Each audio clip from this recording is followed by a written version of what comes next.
இங்கே தூண் இருக்கு, அங்கே தூண் இருக்கு. நாம் கேட்பது தீபத்தூண். நாம் கேட்பது விளக்கு ஏற்றுவதற்காக இருக்கக்கூடிய தூண்.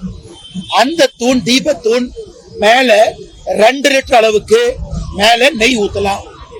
எத்தனையோ பண்டைய சமீப தமிழ் இலக்கணத்துல தீபத்தூணை பத்தி எழுதியிருக்கிறாங்க. உச்சி பிள்ளையார் கோவில் தூணை பத்தி எழுதியிருக்காங்க. அதற்கான வரலாற்று சான்று இருக்கு. அப்படி இருக்கும் பொழுது எல்லா தீபத்திலும் ஏற்ற வேண்டும் என்று கேட்கவில்லை, தீபத்தூணில் ஏற்ற வேண்டும் என்று கேட்டிருக்கின்றாங்க. இன்னைக்கு இந்த அறநிலைத்துறை சார்பாக வாதாடிய வக்கீல் ஜோதி என்ன சொல்றாரு? முருகனுக்கு 2 மனைவி இருக்கிறதுக்காக 2 தூண்ல ஏத்த முடியுமா? இது நான் கேட்கிறோம். மாநில அரசு ஒரு முருக பக்தர்கள் முன்பு மண்டியிட்டு மன்னிப்பு கேட்கணும். இந்த வாதத்தை வைத்ததற்கே மன்னிப்பு கேட்கணும்.